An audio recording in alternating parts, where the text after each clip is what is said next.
Fala pessoal, estamos aqui dando início a mais um episódio do nosso Pode Ativar. E hoje a gente vai contemplar aqui assuntos relevantes que estão em altas. E estamos trazendo aqui como convidados, mas não são somente convidados, são pessoas especiais que estão nessa caminhada aqui junto conosco, com o Grupo ACC, há mais de 7 anos. Então são profissionais que realmente têm muito a agregar aqui ao nosso podcast.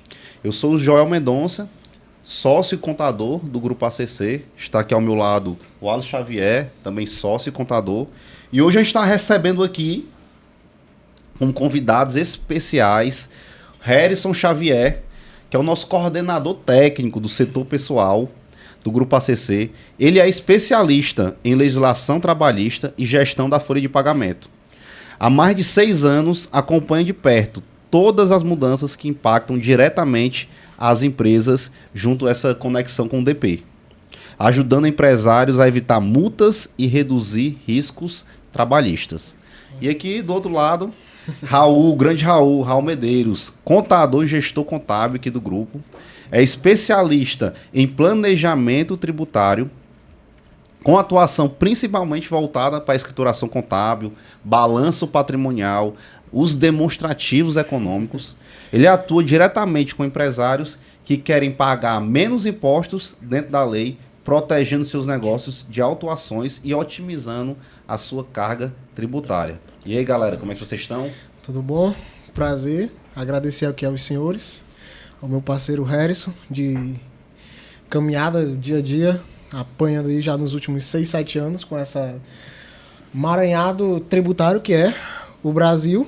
E a gente hoje vem abordar 3 pontos tributários, que 2 na verdade, né, e um que é mais trabalhista, que vai impactar a nossa vida e a vida do empresário nesse futuro tão próximo e já caminhando para a próxima década com a reforma tributária, uma mudança drástica na rotina empresarial e na rotina também contábil, né? Que vai sofrer de 2027 até 2034 com essa transição aí que promete. E aí? É isso aí. E aí, Harrison? É um prazer estar com vocês aqui, né? Mais um dia, né? A gente está sempre lutando aqui junto há um pouco mais de 6 anos aí nessa guerra, né? E tentando ajudar as empresas, evitar multas, problemas trabalhistas, né? Então, é um prazer estar aqui com vocês. Massa. Pessoal, fiquem à vontade, né? Sejam muito bem-vindos aqui ao nosso podcast. E vamos aí, bater esse papo. Vamos fazer um geralzão, né? Vamos falar de alguns assuntos aí tributários, legislação trabalhista e esclarecer muitas dúvidas da galera. E eu acho que a gente vamos iniciar falando desse tema que está muito em alta, né? Que é esse consignado, a galera chama de consignado CLT, né, Harris? E foi uma novidade que surgiu. Eu já vi que vai impactar principalmente os escritórios de contabilidade, né? O negócio vai desaguar pesado. Quando o governo anunciou esse tipo de empréstimo aí, eu me lembrei da época da pandemia, daqueles auxílios, né, que o governo criou lá para auxiliar os empregados e as empresas, e aí foi trabalho muito na contabilidade para a gente se adequar às regras do sistema, legislação, falhas no sistema lá do governo, pessoal que não recebia os benefícios, então foi uma confusão. E eu acho que a demanda vai ser semelhante, né? Com essa inflação alta que a gente vive, eu acho que a procura, essa facilitação aí desse empréstimo, eu acho que muita gente vai fazer. E aí, é assim, né? O pessoal solicitar parece fácil, mas a gente efetivar isso no sistema, fazer as cobranças, aí o empregado não... pode ser que não pague as parcelas. Aí tem que falar com a instituição financeira. É um zigue-zague grande, complicado. Mas vamos iniciar e tentar esclarecer um pouco sobre esse tema, né? Muita gente tem dúvida. Harrison, e para iniciar, como é que as pessoas elas solicitam? Qual o caminho, o portal? Vai no banco? Solicita para a empresa? Tem algum aplicativo? Explica para a gente. Pronto. Para dar entrada, fazer uma simulação, já é possível pela carteira de trabalho digital. Então você pode baixar a carteira de trabalho digital. É um aplicativo, né? O pessoal tem sua carteira lá. Eu já acho que todo mundo já conhece essa carteira de trabalho. Vai no app, baixa a carteira de trabalho digital. Aí tem um botão lá. Isso, tem um botão de simulação. Né? Então são só para trabalhadores seletistas. Não existe mais, não se utiliza mais a carteira física. Não. Deixar claro pro pessoal. Não se utiliza mais carteira física, hoje é só para verificar informações anteriores. Quem não tem, nunca mais vai ter. Já foi. Entendi. Tá? Então, detalhe importante que tu falou, quem não tem carteira assinada, nem adianta tentar. Nem adianta tentar. Não tem direito. Mesmo tendo FGTS de outras empresas presos lá, não dá certo. Não dá certo. Então pronto, a galera que está realmente na parte dos desempregados não tem condições de solicitar esse empréstimo. É por isso que estão chamando muito de empréstimo do trabalhador. Entendi. Você tem que estar de carteira assinada. Né? Então é para empregados domésticos, para diretores não empregados com direito ao FGTS. Também tem direito. Sim. Tá? Então você pode fazer uma proposta, uma simulação dentro da carteira de trabalho digital. Você coloca o valor que você almeja, né, e a quantidade de parcelas. E aí você manda a simulação e os bancos vão verificar e mandar a proposta para você. Então você pode fazer esse pedido pela carteira de trabalho digital ou através dos bancos. Você pode verificar no banco se tem já alguma opção de solicitar essa simulação. O empregado ele não precisa, então, obrigatoriamente solicitar lá na carteira. Não. Ele pode ir em qualquer instituição financeira e ver se ele tem esse direito. Sim. Só que assim, indo pela carteira, vários bancos vão ver, não é isso? Vários bancos vão ver. E aí, se ele for só em um lá, pode ser que não tenha. Aí vai em outro, ele perde muito mais tempo, né? Sim. Até porque ele está trabalhando. Aí se ele for tirar um dia para ir em cada instituição, ver as propostas que tem, ele não vai ter tempo para isso. Né? Vai ficar complicado. Então acho que o melhor caminho seria realmente abrir sua carteira, solicitar, porque aí vai chegar as propostas para os empregados, não é isso? Isso. Perfeito. Evitar a burocracia, né?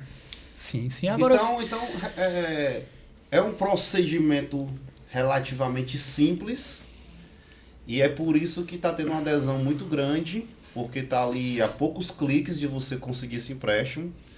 E a gente entra no mérito aqui que a garantia, uma parte da garantia é o FGTS. É o FGTS. Ou seja, estou entrando aqui no mérito mais financeiro agora, econômico, né? Que o Raul vai poder contribuir também. Ou seja, o governo vai emprestar, o banco vai emprestar dinheiro a uma taxa de juros, que é um dinheiro que parte é seu já, vai te cobrar juros daquilo ali, e você vai antecipar, né, que você está recebendo aquele valor, e você vai perder, então, os juros ali para o banco, eficientemente vai perder capacidade de poder econômico, né? Vai ganhar ali num certo período, mas no diluir ao pagamento das prestações, você perde essa capacidade. Então, o que o empregado tem que fazer é analisar se realmente isso é uma questão que vale a pena, certo? Porque a história do consignado no Brasil é uma história que o banco rentabiliza muito. Sim. Muito, né? A gente vê isso no pessoal que é servidor público, nas 3 esferas, que já existe, é muito forte consignado. Aposentado E são também. pessoas que tinham um salário até alto, mas que vivem com mais de 30% da sua renda comprometida e com dificuldades financeiras. Tem esse dessa detalhe, mordida. né? Essa regra é limitada a 30% do valor do salário, é a parcela? 35%. 35%. Então, vamos supor que o empregado ele ganha um salário mínimo, ele tem 35% ali que ele pode solicitar esse empréstimo, não é isso? Isso, deduzindo já o que é descontado Ah, então não com é bruto. INSS, IRRF. É líquido já. Já é o líquido. Então, eu acredito que a estratégia, o incentivo que o governo acabou disponibilizando, né, para melhorar o consumo, né? Porque a inflação está Sim, quase isso. 15%. Então, a inflação ela retrai o poder de consumo das pessoas, porque tudo fica mais caro. Né? A gente tem aqui um exemplo aqui. Mensalmente a gente fazia compras aqui para compras de café, de água, de material de limpeza. No máximo que chegava era R$600 de compra. Esse mês a gente perdeu 900. Então 30%, mais de 30%, né? 33. Mais de 30%. Levando em consideração que a gente compra mais café, o café dobrou. Foi exatamente isso. Foi de 10 para Café 16. O café 15 conto, 16 reais. Aí Foi exatamente é 30% Café mesmo. que puxa. Então você sente essa realidade da inflação, que a inflação para o governo é excelente, né? Que ela arrecada mais se aumentar imposto. Por que, Joel? Porque o café era R$10, agora é 16. Se o supermercado lá, ele recolhe tributo em cima do que ele vendia a 10, a base de cálculo agora é 16. Não, mas aí tem que ver o outro ponto também, Joel. É a questão que, assim, se aumentou o alimento, as pessoas vão deixar de comprar outra coisa. Então, tipo assim, ele vai canalizar o dinheiro dele, comprava muita roupa, muita coisa supérflua, ela deixa de comprar. Então ele arrecada mais aqui, ele perde lá. Entendeu? Exatamente. Não perde porque, historicamente, a inflação ela sempre aumenta a arrecadação do governo.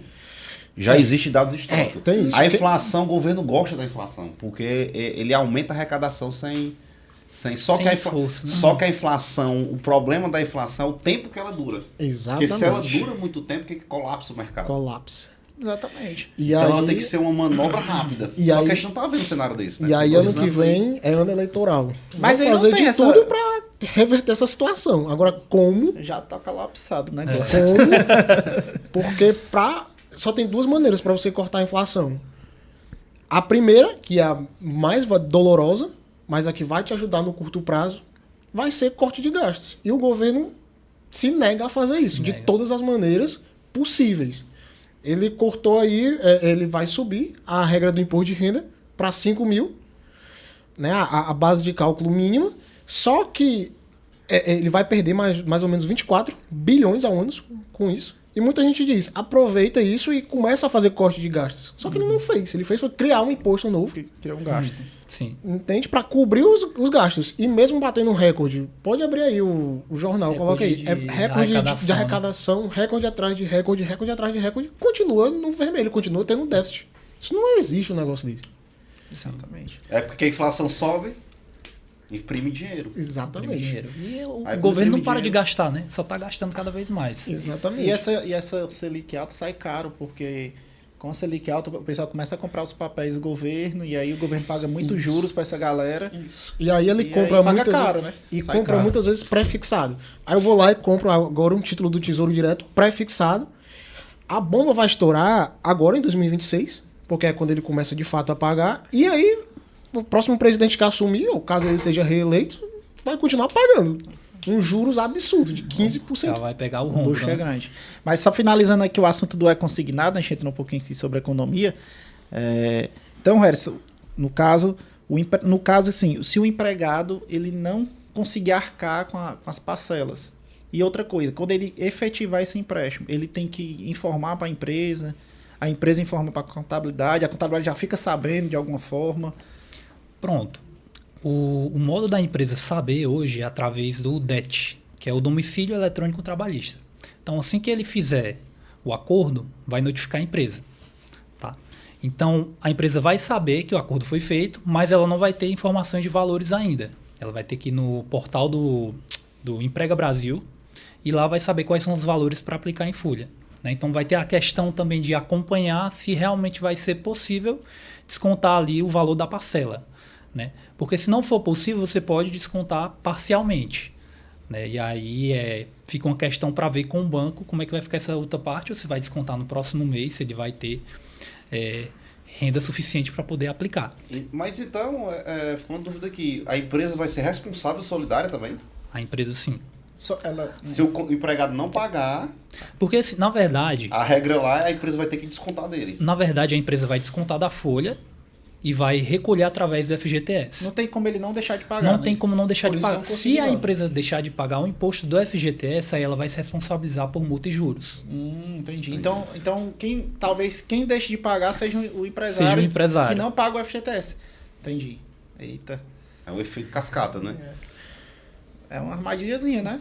Tem que- Porque ele vai jogar pressão para ser adimplente com o FGTS. Então vamos lá, só empresas. para os empresários entenderem. Vai jogar uma pressão. Só para os empresários entenderem. Eu falo aqui para a câmera, para o pessoal entender. Ó, vamos supor, o seu empregado, ele vai fazer o empréstimo consignado, CLT, no banco, ele vai lá, efetivou, ele lhe informou. Essa parcela, ela vai estar junto do seu boleto de FGTS, entendeu? Então vamos supor que você costuma, às vezes, não paga o FGTS em dias, deixa atrasar.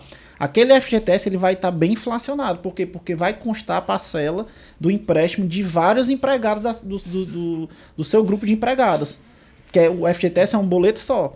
Então, caso você não pague em dias o FGTS, vai vir multa e juros. E essa multa e juros, quem vai pagar é você. Ou seja, o FGTS da empresa, que era um valor de 8% sobre o salário, ele vai vir 8% e ainda vai vir a parcela do empréstimo. Então, é uma armadilhazinha, né? Para os empresários aí ficar ligados, não deixar atrasar esse boleto de FGTS. Até porque, se deixar atrasar hoje, o Ministério do Trabalho, ele com o E-Social, ele está fiscalizando, né? Então as fiscalizações de trabalho estão muito mais rápidas através do DET, que o Harris explicou agora.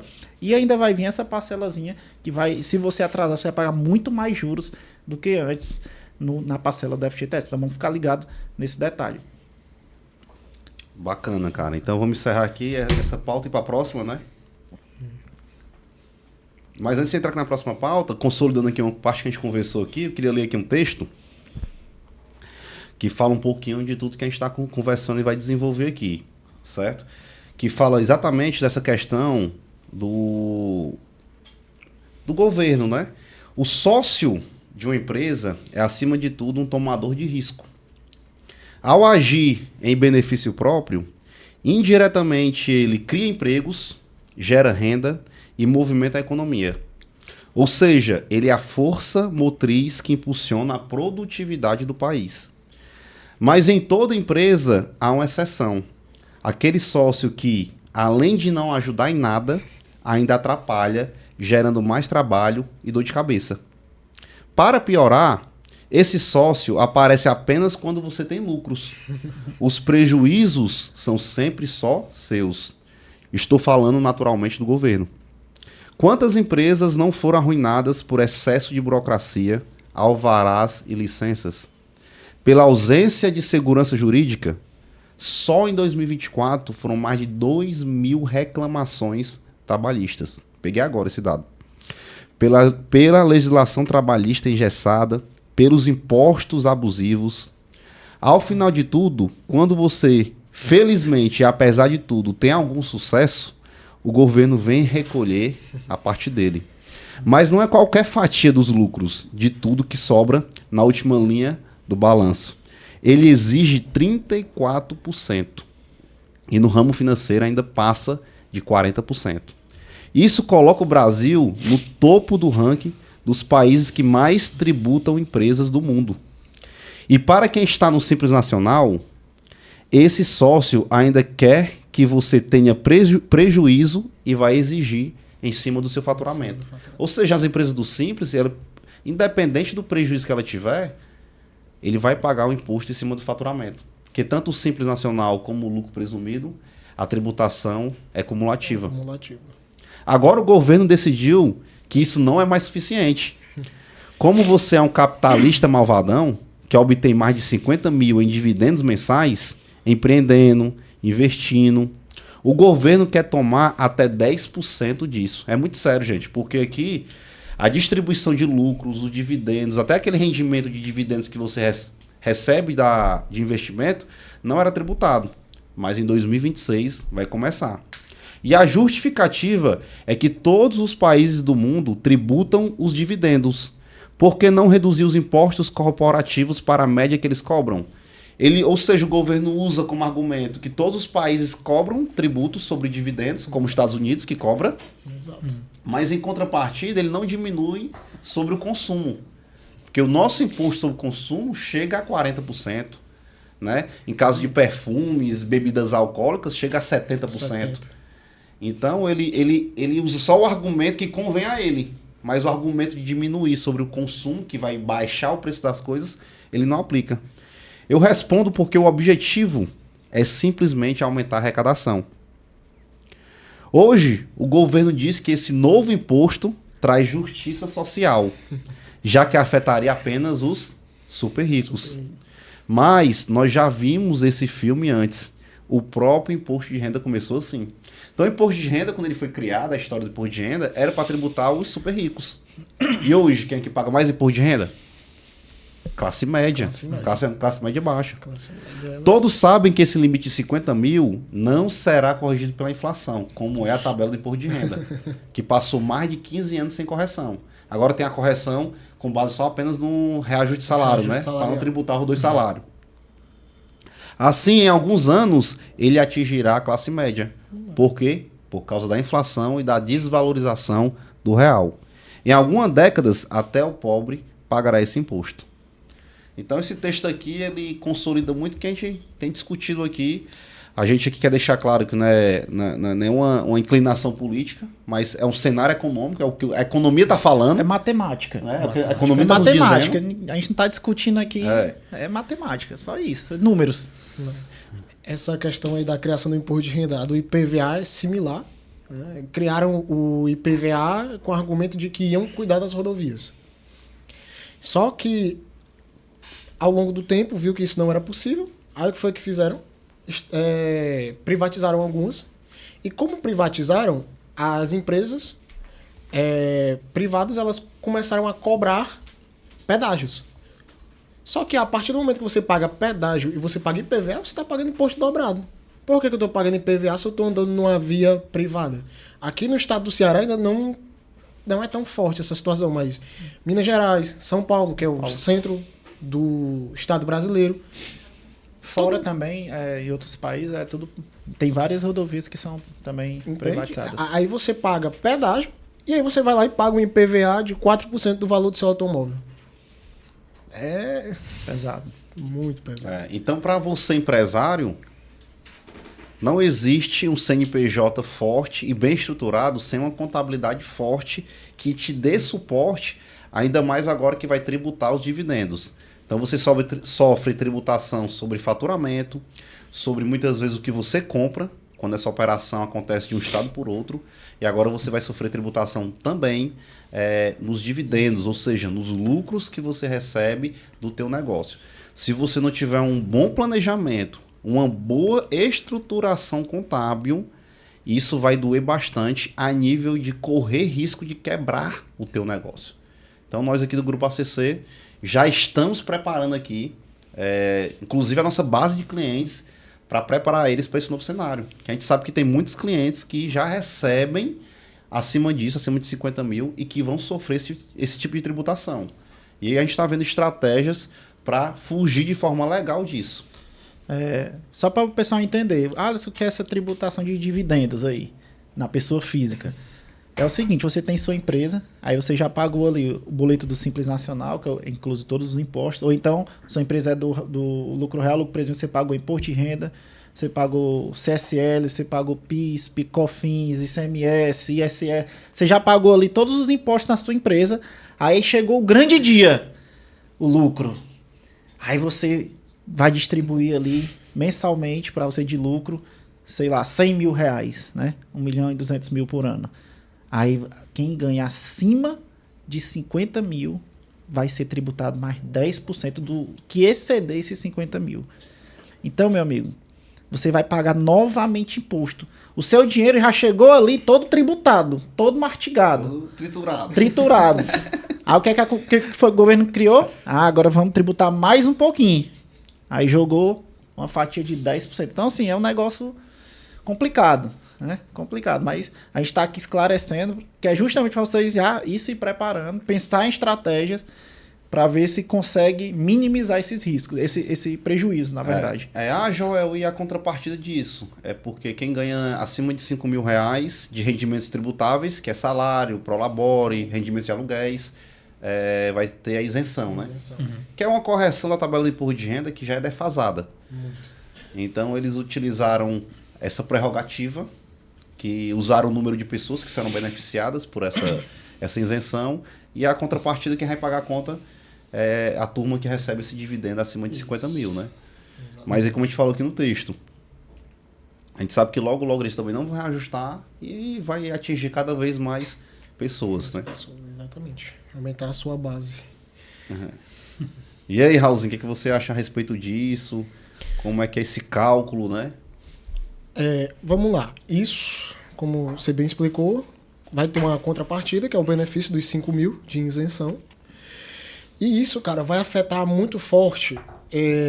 Mas o benefício é para outras pessoas, né? Isso. Tipo assim, quem ganha mais de 50 mil não vai ganhar nada com isso. Não vai ganhar nada. Aí é como se estivesse pagando a conta da galera que ganha até 5 mil, no caso. Exatamente. E aí esse pessoal que vai pagar a conta, hoje classe média alta, mas em 10 anos classe média e daí para baixo, como a gente diz, vai aumentar a base deles, né, de tributação. O argumento deles de que está sendo tributado isso, porque grandes países já tributam isso, e de fato, Mas por que grandes países fazem isso? Para as empresas reinvestirem nela e ela não pagar imposto sobre o consumo. Por exemplo, a Apple dá 1 tri de lucro ao ano. 1 trilhão de reais. Não distribui tudo. Ela não distribui. Ela distribui em mixaria. Ela bota para dentro do negócio dela, joga grande parte desse lucro dentro do setor dela que chama de P&D, que é pesquisa e desenvolvimento, para desenvolver novos produtos, novas tecnologias. Quando ela coloca dentro dela, ela não é tributada e aí volta o ciclo. Vou vender. E aí... Tem uma ilha de dinheiro. Isso, porque não exatamente. pode distribuir, né? Não pode distribuir. Por isso que o caixa dela é monstruoso. Por isso que o caixa da Apple é monstruoso. Porque pra quem não sabe, né? A Apple, ela comprou uma ilha pra botar todo o dinheiro que ela tem lá. Então tem uma ilha deles mesmo, que é um cofre. Exatamente. E grandes empresas fazem isso. Só que quando você faz isso no Brasil, você vai lá, criou um produto novo. Tive um lucro, certo? Não vou distribuir para o meu sócio, para ele não pagar o excesso de imposto de renda, acima dos 50 mil, só pago os 50 mil para ele. O resto vai todo para o meu pesquisa e desenvolvimento, e aí eu vou criar produto novo, criar serviço novo, gerar valor. Só que quando eu faço isso, vou vender um produto. Aí eu vou pagar um ICMS de 20%, vou pagar um PIS e um COFINS altíssimo, de novo, e vou pagar um lucro mais alto ainda, porque eu criei um produto novo. Se eu criei um produto novo, um produto que a concorrência não tem, o preço dele vai ser mais alto. Aí vai. O ciclo do governo não tem fim. Então, a gente sempre, no Brasil, a gente sempre disse isso. Não pode tributar dividendo pelo simples fato de você já tributou o imposto de renda, vai ser considerado bitributação. E o argumento do pessoal era, mas é bitributação, mas grandes países fazem isso. Só que grandes países fazem isso, só que eles não tributam o consumo, como o Joel disse. Só que o Brasil vai lá e tributa o consumo altíssimo. Tem produtos que vai pagar 40%, 50%, 60%, 70% de imposto sobre o consumo. Então, explica aí, Raul, pra galera, a tributação do consumo, que aí, explica assim detalhadamente, um exemplo. Vamos lá. Uma pessoa que é tributada no seu consumo, só para ela entender. Vamos lá. Muitos produtos são tributados de ICMS, PIS e COFINS, certo? Por exemplo, e tem outros que não são, porque são considerados cesta básica e entra na alíquota zero. Mas, por exemplo, café. Café é tributado de ICMS, certo? Quando você compra ele, é até difícil fazer esse cálculo, mas vamos lá. O supermercado comprou ele a 13, certo? Ele tem 20% de crédito sobre isso. Certo. 2,60. Só que ele vende isso a 16, 17 reais, um pacote de café. E isso vai gerar 20% de débito. Então faz 17 menos 13, aplica 20%, 4 reais. Dá 2 reais de imposto. Nesses 2 reais de imposto, ele não vai fazer nada com isso. E aí você que vai pagar isso. Porque o supermercado não tem como pagar esse imposto sem repassar para você. Ele joga o imposto embutido. Isso, exatamente. No consumidor, por só isso para o consumidor entender. Por isso que o ICMS é chamado de imposto por dentro. Porque primeiro vem um federal, certo? Aumentou a base dele, aí lá vem o ICMS aumentando, o imposto por dentro. Então, só para a galera entender como é esse negócio, ele gira e ele acaba de novo no consumidor final, porque vai aumentar esses 10% de tributação. O que é que as empresas vão fazer? Rapaz, vão repassar.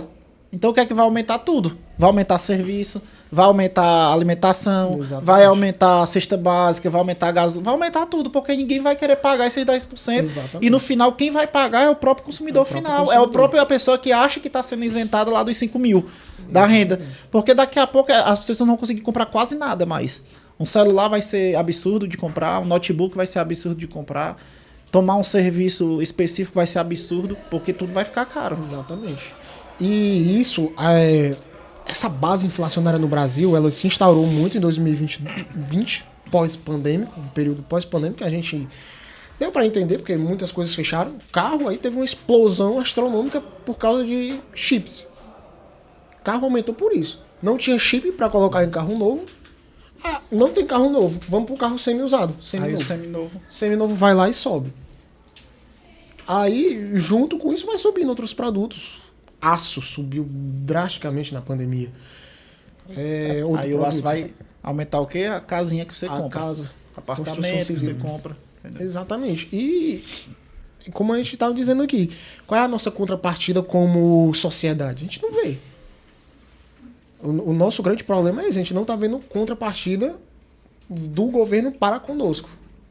Não vê, a gente Que vai botar aqui, irrisório. Então, ó. o que Cinquentinha. está acontecendo? A gente está num momento onde vai chegar a reforma tributária, onde ela busca diminuir a questão da Burocracia. burocracia. De fato, isso vai ajudar. Isso vai ajudar a gente. Escritório de contabilidade aqui, a gente percebe isso, que vai ajudar, de acordo com a legislação. Só Vai ajudar depois de 10 anos, né? Porque é a transição, né? Exatamente. Então, até a transição encerrar, é conviver com as duas legislações. Com as duas legislações. Ou seja, vai piorar. Vai piorar antes de melhorar. Vai piorar antes de melhorar. E assim, muita gente diz assim, a reforma tributária vai ter 28% de IVA, é o maior IVA do mundo. Gente, já somos o maior IVA do mundo. A gente só não sabe.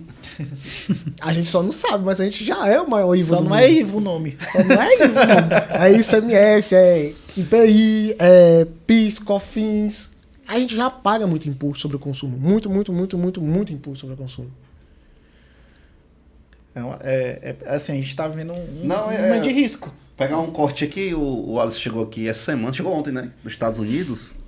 E é um país que tem uma carga tributária também alta, né? Os Estados Unidos não tem uma carga tributária baixa, como o pessoal acha. Mas como é que é o serviço lá? É bom? É melhor que o daqui? Com certeza. Assim, o atendimento, o poder de A segurança lá? Segurança. Você tem todos os serviços, né? Tipo assim, lá não tem muito transporte público, mas lá qualquer pessoa tem carro. Todo mundo tem carro. Todo mundo tem um carro. E não é um carrozinho, tipo um Gol, aquele Gol de entrada, aquele HB20zinho pequeno, não. Todo mundo tem um SUV, uma picape, entendeu? Lá não falta emprego, então as pessoas, tipo assim, saem do emprego, tem mais 50 empregos. Ela escolhe onde é que ela quer trabalhar. E assim, até nas menores funções, as pessoas já ganham um bom salário que dá para comprar uma casa. Isso. Todo mundo tem uma casa, todo mundo tem 2, 3 carros. Assim, carro lá é tipo, cada um tem 2, 3 carros, uma pessoa dentro de casa. Então, tem família lá que tem 5, 6 carros, sai de carro, né? Então o problema não é a gente pagar muito imposto. O problema é que a gente não recebe. Não recebe. E a gente bitributa, porque a gente tem que pagar segurança, Pagar segurança. pagar novamente escola para nossos filhos, pagar plano de saúde. Exatamente. Ou seja, porque a gente não tem uma eficiência de um serviço legal, né? Então Exatamente. você acaba tributando. Pagar condomínio, né? Pagar condomínio, Sim. morada de condomínio, para ter uma segurança. Então esse é o coração do brasileiro que tenta melhorar de vida. Ele é indignado com essas frentes. Exatamente. Aí quando a gente cria um negócio novo, como por exemplo as lojas da Shein, né, que chegavam, Shein, Shopee, AliExpress, muita gente comprando roupa lá, que era mais barato, muito mais barato. Aí o governo cai na onda da querida Luísa Trajano, que diz que tá matando a indústria brasileira. E aí vai lá e tributa esse povo. Tributa os chineses. Tributa as blusinhas, né, que nem eles falaram. Só que aí quando ele tributa as blusinhas, o que é que a Magazine Luiza faz? Vai lá e coloca o AliExpress pra dentro dela. Ela é a revendedora oficial da AliExpress. Olha o benefício desse. O benefício aumentou, né, o valor. de um produto desse. Aí o que é que chega pra gente, pra nossa percepção? Vale a pena ser amigo do rei. E o rei aqui, a gente não tem um rei com coroa. Mas a gente tem uma casta política, principalmente a mais alta, onde o negócio não é brincadeira. De custo, de serviço prestado, de tudo. Sufoca. O brasileiro, sufoca. Tanto é que saiu uma notícia em 2024, o STF custou mais que a família real inglesa. Sendo que a gente tá numa moeda 6-1. Então, quando eles gastam €1 lá, a gente tá gastando 6 aqui. A gente tá gastando 7, 8. É um negócio absurdo. E a gente está em alta agora do período de imposto de renda, entrando aqui na parte técnica do imposto de renda. Nosso público aqui também. Muita gente vai declarar, né? Começou aí dia 17 de março e vai até dia 30 de maio. Então a gente tem aí abril e maio para desenvolver a declaração. E aí tem muita questão de quem está obrigado quem está obrigado a declarar, quem não tem a obrigatoriedade de declarar, e aquela pessoa que mesmo sem estar na condição de obrigado, quer declarar. Né? Então, as regras aqui de quem está obrigado a declarar é quem ganhou acima de 33.888 ano de rendimentos tributáveis. Quais são os rendimentos tributáveis, se você quer do DP?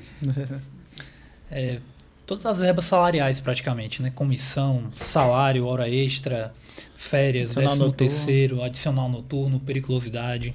Então, isso tudo ele entra como base de cálculo. Prêmio base de entra cálculo. também.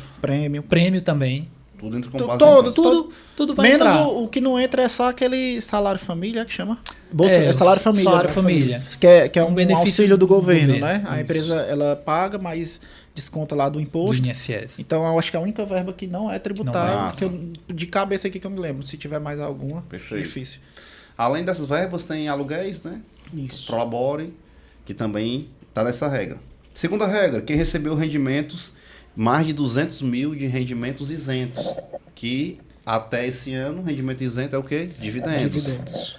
Então, os dividendos, a distribuição de lucro, quem recebeu acima de 200 mil, também está na condição de obrigado.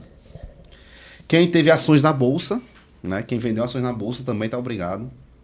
Quem teve receita da atividade rural acima de 169.440 também está obrigado. Quem tem ativo, patrimônio, acima de 800 mil, então inclui casa, terreno, carro, moto, patrimônio, todos os seus ativos ali. Se atingiu 800 mil, você está dentro da regra de obrigatoriedade. E quem mudou-se para o Brasil em 2024, estando morando aqui, né? Tem outra nacionalidade, mas está morando aqui e se mudou aqui para o Brasil. Tá? Então essas são as regras de quem está obrigado. Aí tem aquela questão, sou MEI. Tem um ME, sou MEI. Sou obrigado a declarar, o critério é o mesmo esse que eu acabei de ler aqui. É o mesmo critério, gente. O que vai mudar é o quê?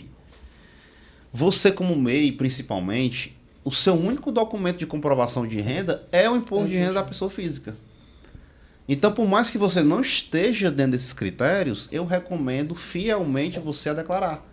Porque você vai precisar fazer um financiamento, uma atualização bancária, ou alugar uma casa, alugar um ponto, e vão te pedir o quê? Um comprovante de renda. E é o único documento que o MEI pode comprovar renda, é a declaração de imposto de renda. Sou ME, sou um EPP, que aí eu posso faturar do ME 360 mil no ano, que dá 30 mil mês, ou um EPP, que é 4 milhões e 800 mil no ano, que dividindo barra 12 meses vai dar 400 mil no mês. Se os sócios não tiverem nessa regra aqui, mas quiserem declarar, eu também recomendo fielmente declarar, porque também é um documento de comprovação de renda, certo? Então, o sócio lá, ele tem essa dificuldade de ter o documento, que muitas vezes ele não tem o Prolabore, ele só vive de distribuição de lucro. Por que, Joel? Prolabore eu sofro tributação de imposto de renda e INSS.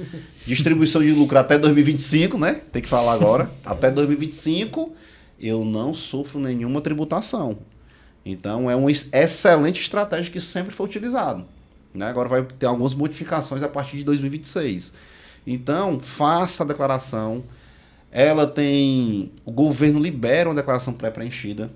Então, a partir do dia 1º de abril, vai estar a declaração pré-preenchida. Ele já te dá alguns dados que ele tem.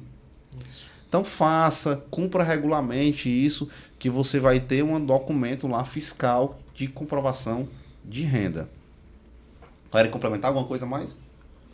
Não, só para avisar pro pessoal também, tirando o MEI, essas coisas, né? MEI, ME, que muitas vezes as pessoas têm receio de declarar o imposto de renda porque o governo vai ficar de olho em mim.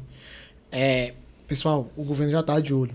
No Pix, na DOC, na TED. DOC foi abolida, né? Na TED, no Pix. O governo já está de olho nisso. Então, o governo já sabe. Por exemplo, se você eu tô até com uma amiga da minha esposa lá que ela tá com dúvida. Ela é professora do estado. Ela superou esses 33 mil aí, passou disparado. E ela disse que tá com receio de declarar o imposto de renda. O nome dela é até Thaís. Assim, o imposto de renda já foi retido na fonte. Já foi retido por ti, pelo Estado, do teu contra-cheque. Pode olhar o seu contra-cheque. Depois, quando você for declarar, muito provavelmente vai estar a restituir para você. E você vai levar uma multa. E você vai levar uma multa porque você está obrigado a declarar e você não está declarando. Fora que depois... Não, e o seu CPF fica irregular, viu, Irregular. gente? Se você está no critério de obrigatoriedade e não presta a informação, como as ferramentas estão mais eficientes, a tecnologia ela vem avançando. 3 meses o CPF fica irregular. Exatamente. O primeiro sinal disso, a tua conta corrente é bloqueada. Aí. Aí você acha que levou um golpe. Não, você deixou de cumprir com a regularidade fiscal. Né? Então a gente que trabalha aqui há mais de 10 anos na contabilidade, é muito comum acontecer isso. O cara esquecer de declarar e chega aqui no escritório, acha que aconteceu alguma coisa, não. O cara tá pendente na declaração. Pois é. Fora a questão, né, que tu mesmo citou, que é muito boa, né? A pessoa quer uma casa, quer um carro e não vou provar o quê? Qual é a minha renda? Provar com o quê? Vou jogar aqui uma polêmica agora, né? Tá muito calmo. Tem aquela frase, né? Que mar calmo não formam bons marinheiros. Então, PIX, movimentação financeira, gera obrigatoriedade de declarar imposto de renda? Harris e Raul aí, que estão aí na... Por que não? Não. Porque a movimentação em si não é considerada receita. Você pode muito bem, eu vou ali fazer um favor pro Joel. Joel, eu vou ali comprar um café aqui, que aqui acabou.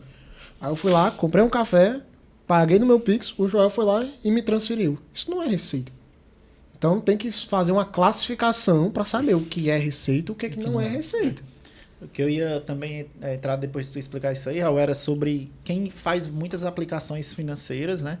Existem vários tipos de aplicação que não é só de bolsa de valores que é tributada. Existem outras várias que são tributadas. Eu queria que tu conseguisse explanar algumas delas aí. Porque muita gente tem essas aplicações nessas contas aí da XP, né? E outras contas mais. E aí o governo também, ele dá uma mordida lá também, né? A parte boa de ser, por exemplo, bolsa nem tanto, mas Tesouro Direto, LCI, LCA, essas aplicações que são tributáveis, eles já retêm na fonte. Então a gente só anexa na declaração do imposto de renda o demonstrativo. Coloca Entendi. lá o quanto que rendeu, quanto que eu paguei de imposto, tudo direitinho. Já é retido. Já é retido. Agora a Bolsa de Valores não. Entendi. Bolsa de Valores Você não é paga retido. depois. Então, por exemplo, eu comprei uma ação do Banco do Brasil a R$22. Uma ação. Quando eu fui vender ela, eu vendi ela a 28, eu tenho que pagar imposto sobre a diferença. Sobre o meu ganho de capital. Uhum. Então aí a gente tem que analisar todo o ano para fazer a declaração. E muito provavelmente, se você não paga o carnê-leão sobre esse rendimento que você vai teve pagar ao de uma longo vez do ano, só. você vai pagar de uma vez. Ou parcelado, né? Parcelinha até em 8. Tem muitos investidores que têm estratégias. Como assim? Eu comprei uma ação, daqui até o caso do Brasil, por exemplo. O caso do Banco do Brasil. Eu comprei a 22 e ela chegou aqui na minha análise, ela chegou no auge, que foi R$30, supor, certo? Eu vou vender ela. Só que para mim não pagar esse imposto, o que eu faço? Eu tenho uma ação que eu tenho certeza que ela é muito boa, só que ela tá apanhando. Por algum motivo ela tá derretendo. Seja um motivo macroeconômico, seja alguma polêmica que ela se envolveu ou algo do tipo. Mas eu tenho convicção de que ela no futuro próximo ela vai explodir. O que eu faço? Eu vendo ela, o prejuízo dela, eu realizo o prejuízo dela. Eu comprei ela a 15 e eu tô vendendo ela a 10. Eu tô tendo um prejuízo de 5 e eu tô tendo um lucro de 8 com o Banco do Brasil, isso por ação. Eu vendo as duas e aí eu só pago sobre 3, eu não vou pagar sobre os 8. E aí depois eu vou lá e compro essa ação de novo, porque eu tenho convicção de que ela vai subir, na minha análise que eu fiz. Entendi. Então muita gente faz isso. Tem que ter as estratégias, né? Pagar imposto não Então, para ficar claro, né, com exceção da Bolsa de Valores, as aplicações já sofrem a retenção. já sofre a retenção. Então, você vai lá no seu aplicativo do banco ou da instituição de investimento, você pega um informe de rendimento e declara que está lá, né? Só declara. Porque lá ele vai dividir o valor que você tem aplicado do rendimento que ele foi promovido. Exatamente. Hoje você pega pelo Gov, né, ele puxa, já deve puxar esse aí tudo, né? Isso na Ele pré-preenchida. puxa pela pré-preenchida, mas não, às vezes não. Um em banco e outro falta. Um em banco Dá e uma outro conferida, falta. né? Tem que dar uma conferida. Aí voltando aqui para o assunto do Pix, né? O Raul falou o seguinte, não, o Pix, o que tributa o imposto de renda é a renda. O nome já fala, é o imposto de renda. Movimentação financeira não significa renda, mas a gente sabe que na prática existe um mercado informal. Isso. De pessoas que realmente, o autônomo, o informal, o cara da feira, o cara que vende celular, o cara que comercializa iPhone, o cara que vende roupa na feira, ele não tem CNPJ e ele trabalha com o CPF dele, e esses PIX com frequência que ele recebe é de fato faturamento, que depois que ele vai tirar as despesas ali vai virar renda. Isso. E é o cara que fica mais preocupado com essa lei que iam monitorar os PIX, né? Que ia ter que tributar o PIX. Partindo desse pressuposto, que a gente sabe que esse pessoal que tem é uma galera, é uma turma boa, Isso. que trabalha dessa forma. Que é o cara que ou ele é sonegador consciente ou inconsciente. Porque existe muita gente que nem sabe que tá sonegando, Sim. porque pra ele pô, eu comprei e vendi, até o Wallace falou, né, meu dinheiro aqui é meu dinheirinho, eu comprei e vendi, vou dar dinheiro pro governo, né? Então ele fica dentro dessa macro. Comprei aqui o celular por 5, vou vender por 7, ganhei 2, tá tranquilo, eu não vou oferecer tributação para isso. E essa movimentação financeira, a gente sabe que é uma movimentação alta e tal. E aí, nesse caso, eu declaro, não declaro, sou obrigado a declarar, não sou obrigado a declarar? Quais são os cruzamentos fiscais que o governo pode promover para encontrar esse cara? Quais são os riscos que ele pode promover? Porque, ao meu ver, certo? Um olhar técnico para a situação. De fato, ele teria que declarar e oferecer a tributação, porque ele tem uma operação comercial frequente. Exatamente. Tá? Não oferecer sobre... vendi a 7 mil, oferecer sobre o ganho que ele teve. Sobre os dois. Exatamente, que tem uma colunazinha lá que fala que é ganho recebido de pessoa física. Ele teria que oferecer tributação, mas a gente sabe que existe uma fragilidade nessa movimentação financeira, porque a Receita não tem como comprovar que de fato ali foi proveniente de uma venda, que gerou renda. Então ela fica entre a cruz e a espada.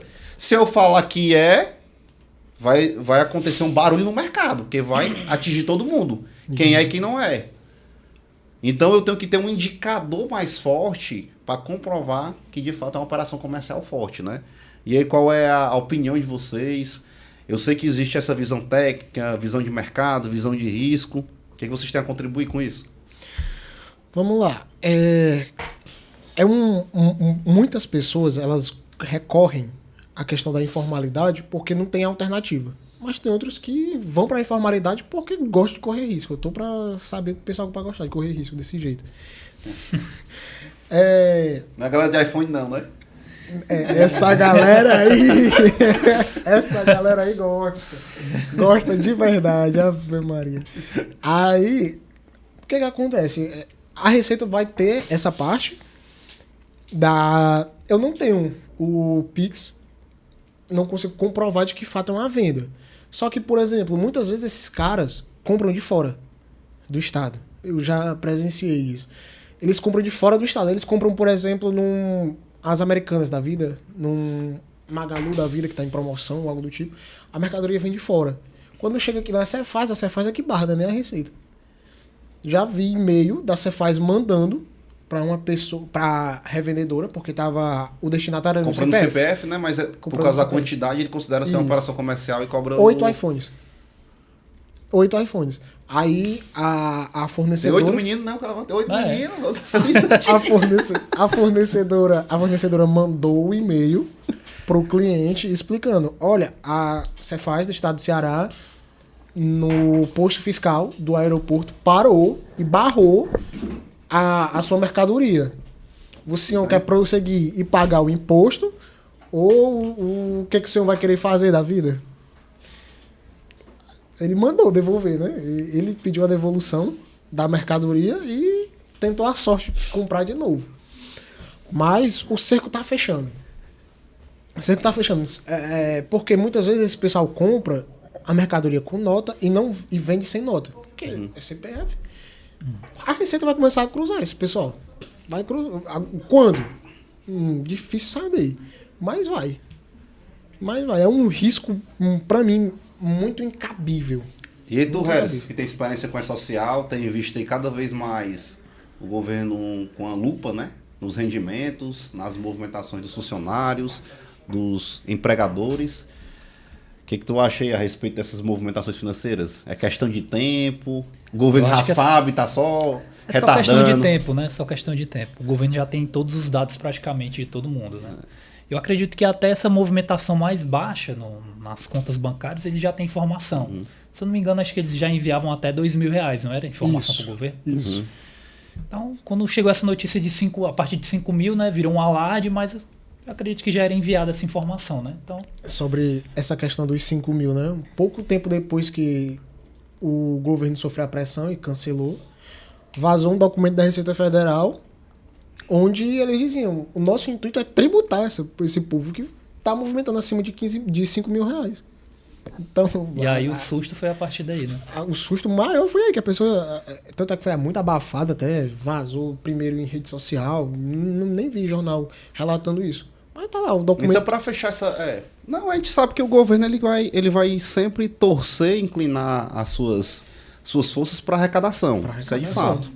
Porque ele quer aumentar a receita dele para gastar mais, né? E consolidando aqui o assunto, para a gente fechar a pauta, essa questão do risco, né? Você que movimenta, é renda, de fato é renda, é uma operação comercial forte. Cara, isso aí é gestão de risco. Isso. Se deu certo até hoje, o que eles fazem? Joel, deu certo até hoje. Então, eu vou continuar fazendo. Então, cara, a gente não pode se confiar no que deu certo no passado, que vai garantir o futuro. Exatamente. O que a gente tem visto é que os mecanismos eles têm ficado mais eficientes, a lupa do governo em cima das movimentações é maior, cada né? vez maior, né? Mas tem até aquele meme, né? E o cabo vai endoidar?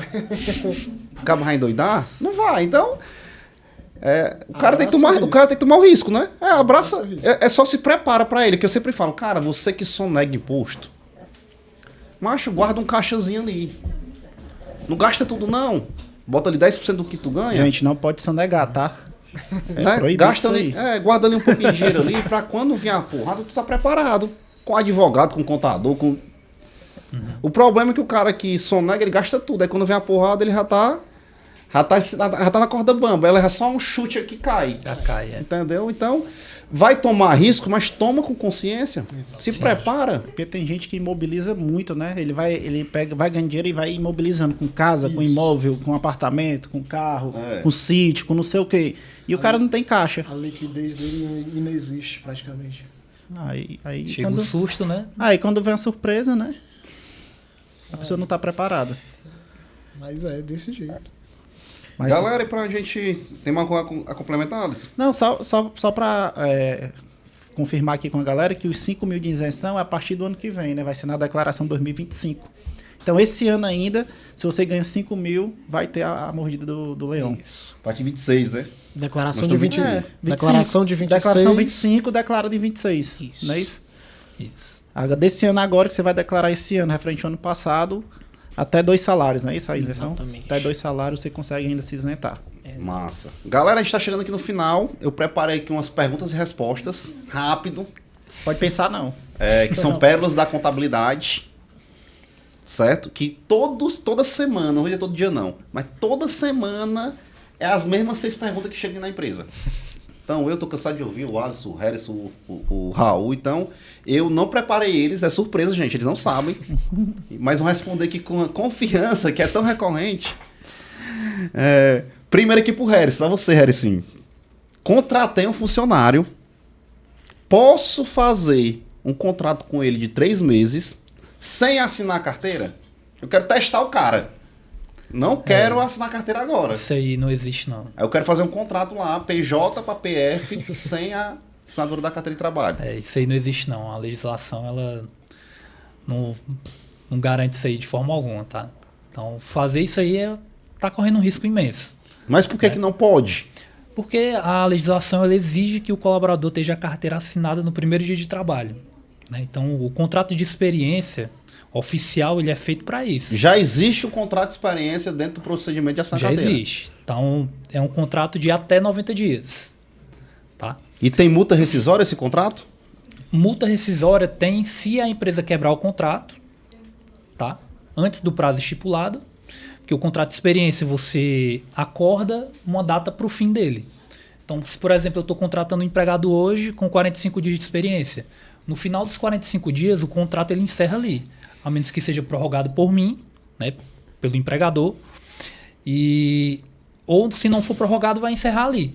Se a empresa decidir antecipar, quebrar o contrato antes dessa data, aí ela vai pagar ali uma multa referente aos dias que faltam para encerrar esse contrato, que é uma multa de 50% dos dias que restam. Tá? E no FGTS ela também paga os 40%. Isso vale para o empregado, se ele quebrar o contrato os antes 40% de quê? do FGTS proporcional da rescisão. Se a empresa quebrar o contrato antes, ela paga também uma multa de FGTS. Multa dos de 40%. Entendi. E no caso, se o empregado quebrar, o empregado só paga a multa dos dias que faltam para encerrar o contrato de experiência. Mas essa multa, ela não é 100% dos dias, né? Não, é 50% dos dias. Perfeito. Mas se o cara encerrar o contrato no fim dele, não tem multa, não tem nada. Não tem multa, é pago Recolhe só os encargos? Recolhe os encargos referente ali às verbas rescisórias. Se gerar algum avo de 10º de férias, vai pagar na rescisão. Tá? Então não vai gerar nenhum tipo de multa. Então, galera, não existe esse contrato de 3 meses por fora da CLT. A própria CLT ela já tem essa previsão legal do contrato de experiência. Tá certo? Outra aqui, essa vai pro Raul. Vendo no cartão de crédito, mas não emito nota fiscal. Tem problema? Tem. A legislação ela obriga a emissão de documento fiscal, que é a nota, o cupom, no caso agora a nota fiscal do consumidor, né? Para acobertamento jurídico, né? Da pessoa para se resguardar, para caso aconteça, né? Ter uma segurança. Porque só o fato do pagamento, porque muita gente diz assim, principalmente isso acontece muito com empresas do Simples Nacional. Eu já estou mandando um relatório de cartão, eu preciso mandar as notas, preciso emitir cupom, eu preciso mandar algo. Sim, precisa. A legislação ela é clara, ela obriga, ela exige que você emita esses documentos fiscais. Tá? Para evitar multas. Isso é passivo de multa. A não emissão de documento fiscal. Sendo que a venda ocorreu. A venda, troca, não importa. Tem que haver emissão de documento fiscal. Mas a empresa lá, vendeu no cartão e não emitiu documento fiscal. Mesmo assim, eu posso oferecer a tributação para evitar essa penalidade? Pode. Declara no Simples Nacional. Pelo menos para Simples. A título de Simples Nacional, dá para fazer isso. Agora, a título de empresas do regime normal, né, que a gente chama lucro real e lucro presumido, não dá para fazer isso porque não tem documento fiscal. Não tem documento fiscal, como que eu vou apurar o ICMS, por exemplo, de uma empresa? Normalmente são as empresas do Simples, né, que costuma ter essa cultura. Exatamente. De vendas no cartão, não emite o documento fiscal, documento. mas costuma declarar, até porque esse tipo de movimentação aí é o que a Cai Cefaz na mais malha, gosta. é a né? malha pronta, Essa é a mais garantida de todas. A Cefazinha tá só com Então, gente, vendiam no cartão de crédito ou débito, declare, ofereça a tributação, por mais que você não tenha um documento fiscal. Isso. Mas Porque procure emitir, né? Para ficar 100% é com documento. Mas para ficar menos 80%, você ofereça a tributação, porque o governo, no final das contas, quer arrecadar, certo? Isso. Até a questão do Pix também, aquele Pix de maquininha, né? Que gera o QR Code na hora ali pra pessoa também, aquilo ali também vai junto. Essa eu vou fazer pro Alisson. Bora.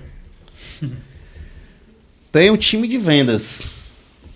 A empresa tem de futebol. A empresa tem um time de vendas. Assinei a carteira lá do meu vendedor com salário mínimo na carteira. E as comissões eu pago corretamente. Eu tenho que pagar dentro da folha ou eu posso pagar por fora da folha? Poder você pode pagar por fora, mas não deve. Poder você pode tudo, né? É possível você fazer isso, né? Mas você estará quebrando ali a legislação trabalhista. Então, todas as verbas... Então, comissão é remuneração. É remuneração. Ela entra como remuneração. Ela, inclusive, ela soma pagos de férias, de 10º, de FGTS, de encargos como INSS. Então, se você deixa de fazer...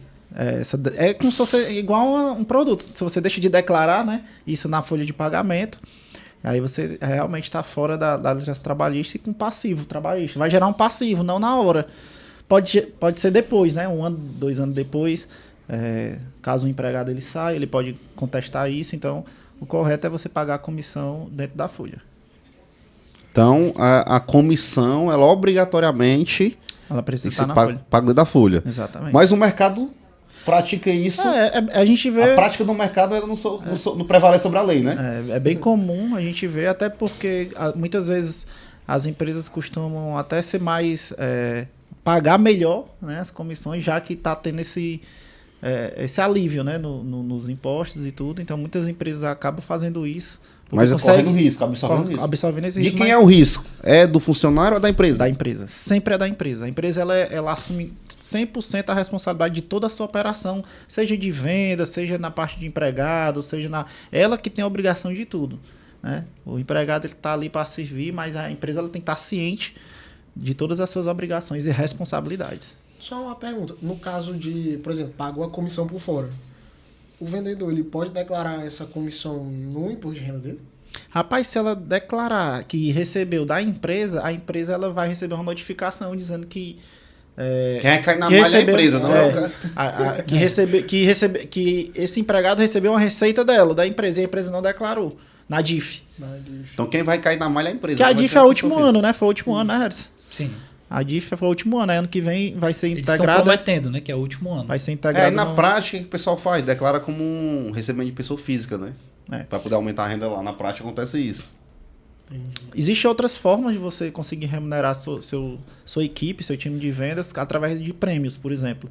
Não é comissões, né? É diferente de comissão. Prêmio é quando você estipula metas e quando eles batem essas metas, você dá o valor do prêmio. É diferente de comissão. Aí o prêmio não sofre tributação? O prêmio ele sofre a tributação apenas de imposto de renda. Mas não sofre a tributação de FGTS, de INSS, nem computa como base de cálculo para férias e 13º. Entendeu? Aí, ó, dica de ouro aí, viu? Então, dica de ouro. Existem formas mais baratas de você premiar a sua equipe e gerenciar o risco. Que não é tributada 100%, né? Que não é tributada 100%. Então, o ideal é conversar, marcar uma reunião com a contabilidade e pensar nessas estratégias. Custo-benefício, risco. Exatamente. Agora, o prêmio ele não pode se confundir com comissão. Aí ele descaracteriza e fica nesse risco aí, de novo, de ser cobrado futuramente. Harris, sim, pra você. Essa é mole também, viu, Harris? Hoje tu tá de férias na praia, viu? Para que servem as certidões negativas? Muitos clientes pedem, né? Me dá certidão disso, certidão daquilo. Para que elas servem? A do FGTS, a trabalhista, a federal, a estadual. Essas certidões elas são feitas para comprovar, né, que você está regular ali com seus impostos.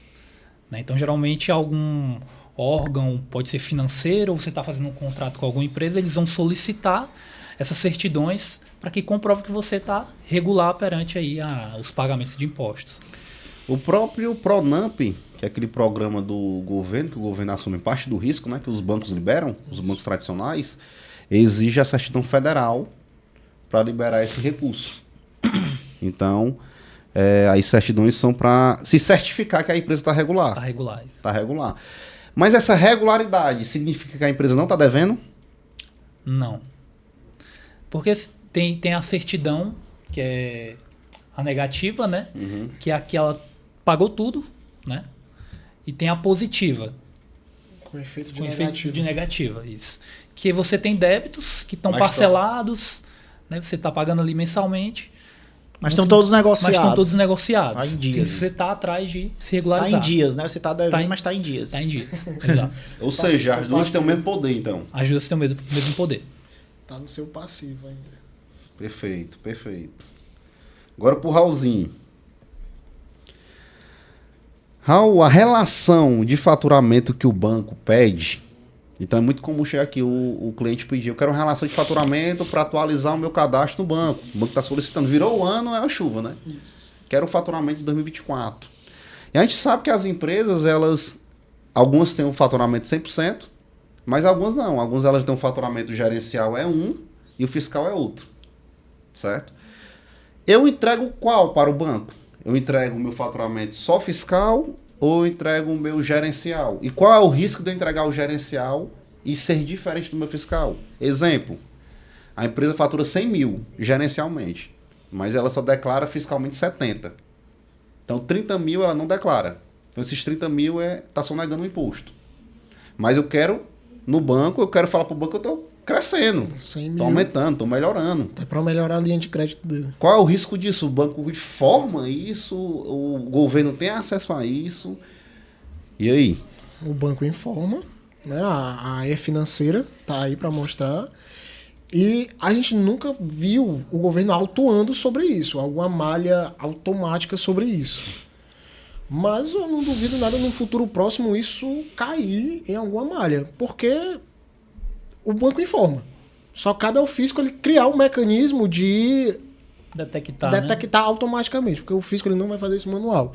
Tem que fazer isso automaticamente. Cruzar o que o banco está informando com o que o banco, ou com o que ele declarou, por exemplo, no PG10. Tá divergente, certo? Por quê? Me explique. Pelo menos isso, porque o banco envia para a E-Financeira. Tá atualizado no cadastro dele, ele enviou para a E-Financeira. E se enviou para a E-Financeira, o fisco tem acesso a isso. Então, tá no risco. Tá no risco. É aquela história, né? Para o governo, eu quero ser pobre. Isso. Bem pobrezinho, tenho nada. Para a instituição financeira. Mas para o banco, eu quero ser rico. Exato. Vai me liberar de crédito, financiamento. E a gente tem que ter cuidado com essa conciliação de fatores, porque não é novidade em termos de Cefaz, de Receita Federal, que inclusive eles olham rede social. Tu tá informando um faturamento bem baixinho no governo, o banco tá informando um faturamento alto, que é a gerencial, e tem a rede social. Você lá com patrimônio elevado, né? Muitas vezes um carro importado, um jet ski e tal. Então tem que ter cuidado com essa conciliação de informação, porque não é só cruzamento de informação. A própria Receita Federal ela tem investigado a própria rede social do cara. Como eu tenho visto vários. Cara, a empresa declara tudo zerado, às vezes o cara não tem nem empresa, aí vai olhar, o cara tem jet ski, UTV, casa de praia, viaja pra fora, Porsche. É complicado. Galera, essas aqui eram as perguntas que eu tinha para fazer. A gente está caminhando aqui pro final do nosso podcast. Foi muito produtivo, muito bacana. Quero deixar aqui a voz com vocês também. Vocês podem falar também até um pouquinho da história de vocês, o pessoal conhecer, né? Vocês estão aqui na empresa há mais de 6 anos. Como é que foi essa jornada? Como é que foi esse crescimento? Como é que foi essa trajetória de vocês aqui, né? E aí, Harrison? Toca aí a bola. Harrison trabalhava onde, Harrison? Quando tu... Pode dizer. Rapaz, pode dizer, né? Pode. Conte aí, o pessoal quer saber. Não, Harrison é o De cara onde mais. surgiu o O Harrison? Harrison aqui é o cara mais. Não fico com ciúme, não, Raul, é o cara mais amado do escritório aqui é o Harrison. Sem brincadeira. Os clientes amam aqui o atendimento dele, a condução dele. Eu trabalhava num bingo, antes de vir pra cá. O que é um bingo, né? Que nem do Totolec ali você vê um... É como se fosse um cassino, pro pessoal entender. É, como se fosse Parecido um cassino, quem já viajou ali pra Argentina, né? Tem esses cassinos na Europa, nos Estados Unidos, tem cassinos, né? Isso. É como se fosse um cassino pequeno, né? Menor. É, só que aqui no Brasil a gente sabe que é ilegal, né? Exato. Então, trabalhava num bingo lá, comecei trabalhando à noite, né? Chegava lá, era 10 horas da noite no centro de Fortaleza. Chegava lá, enfrentava os bandidos no meio da... Não vai dizer o endereço do lugar. O endereço eu não posso revelar aqui não, mas... Mas comecei lá, né? Mudei de horário, fui pra amanhã, aí... Depois de um certo período fiquei desempregado, né? Conversando com o pessoal da família. O Alisson aqui me chamou para trabalhar com ele, né? Eu comecei aqui com vocês aí um pouco mais de 6 anos aí que a gente já tá junto aqui nessa batalha, né? E comecei aqui minha jornada no departamento pessoal. O Alisson aqui foi meu mentor. Aprendi muito com ele. Eu aprendi, minha filha. Não tem opção, não. Não tem meio termo. E a gente está aqui evoluindo, né, todo dia, sempre se atualizando com as reformas para tentar entregar o melhor, né, para os nossos clientes. E é isso. Hoje só o pessoal entender, né? Hoje o Harrison é nosso coordenador aqui do escritório, do departamento pessoal, né? Então ele é gestor e cuida de todo o departamento, né? Tem uma equipe de quantas pessoas, Harrison? Hoje eu tô com 5 pessoas. 5 pessoas, né? Uma equipe de 5 pessoas no departamento pessoal, muita demanda, né? A legislação gigantesca, legislação trabalhista, CLT e convenções coletivas e as decisões do STF e tal, então tudo vale, né? Tudo Sim. entra no, Sempre na tá hora ali de atento analisar, a qualquer né? novidade, né? Exatamente. E aí, Raulzinho, você, Raulzinho? Bom, uma curiosidade. Eu entrei aqui em julho de 2020. Só que eu recebi uma oferta de emprego do Alisson no final de 2018. Essa história é legal, né? Ele faltou a entrevista, não foi? Não. Ele veio. Eu vim pra entrevista, só que logo na virada do ano aconteceu problemas de saúde com minha avó e com a minha mãe, e aí simplesmente não ia dar pra mim vir. Mas toda a vida que eu passava com a minha esposa aqui perto, eu dizia, eu ainda vou trabalhar aí. Aí em junho de 2020, na pandemia, eu vejo uma vaga, o Alisson postando que queria um auxiliar contábil, aqui mesmo. Mandei o currículo, primeiro que ele mandou, ainda mandei um e-mail pra ele, dizendo, a declaração de amor. Não sei se tu lembra de mim. Aí eu comecei... Mas fala a verdade, né? Foi honesto, né? Foi sincero. Chamou a atenção disso aí, não foi? Aí eu comecei aqui em julho de 2020 como estagiário contábil. Logo no primeiro mês o João me botou para enviar ECD. Não sabia nem o que era ECD, mas já tinha que enviar ECD. 3 meses depois veio a SF, aí eu já tinha mais noção de spec, já tinha mais noção de algumas coisas. Com eu e ele até umas 10, 11 horas da noite aqui enviando as SF todinha. E hoje sou coordenador do setor contábil. Contador se formou, né? Graças a Deus. Terminou. Foi uma luta para terminar. Mas já consegui. Hoje sou eu e mais 2 pessoas no setor contábil. Além do setor contábil, também faço setor fiscal, lucro real, particularmente. E é isso. E tá só começando, né? Tem quantos anos? Graças a Deus. Eu, 24. 24 é um reais. bebê ainda. 30. 30. Então é um time jovem, né? Tá só começando, né, meu amigo? 24 anos. Tá só conversando. Cara, mas bacana esse podcast. Vamos tentar botar no mais rápido possível. Né? O pessoal vai ver aí. Mas assuntos muito, muito bons mesmo, assim, que estão em alta. E acredito que esse aqui, pra mim, acho que foi um dos melhores podcasts que eu gravei, assim, porque é muito bom falar desses assuntos. É muito interessante. E tô feliz aqui por esse podcast que a gente tá gravando. De evolução, né, deles aqui, como participar profissionais. com os meninos aqui que chegaram aqui bem imaturos e tudo, e cresceram. Hoje são profissionais excelentes.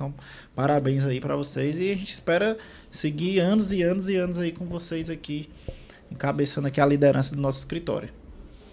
O Raulzinho tá igual a Clara, o Raulzinho, né? Todo ano pergunta a idade dele é a mesma idade. A Clara tá com 5 quando tem 20 anos aqui.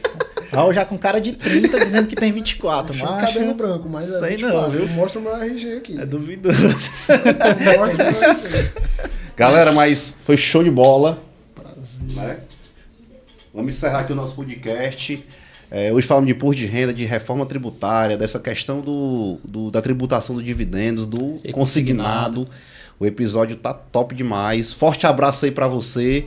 Assiste todinho que você vai aprender bastante. Isso aqui não é só pra contador não, gente. Isso aqui afeta a realidade de cada brasileiro. Saber de imposto não é mais uma regalia de contabilidade, de empresário, não.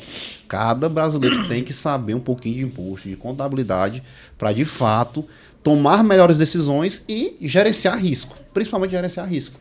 Para você que quer... Hoje é cada vez mais comum o cara empreender, trabalhar, ter múltiplas fontes de renda. Então você precisa entender de gerenciamento de risco. E aí, Alice, finaliza. Não, é isso. É encerrar mesmo com essa satisfação. Os assuntos aqui são em alto, são importantíssimos, já frisou. E agradecer todo mundo aí que assistiu o nosso podcast, agradecer ao Harris, ao Raul, ao Joel aqui por essa parceria, a turma aqui da gravação que vocês não estão vendo, mas que dá um gás aqui, que organiza tudo, que é bem complicado. E dizer, não perca esse episódio. Obrigado e excelente dia, noite, não sei que hora que você vai estar assistindo esse podcast. Valeu, gente. Tchau, Valeu, tchau. valeu. Abraço.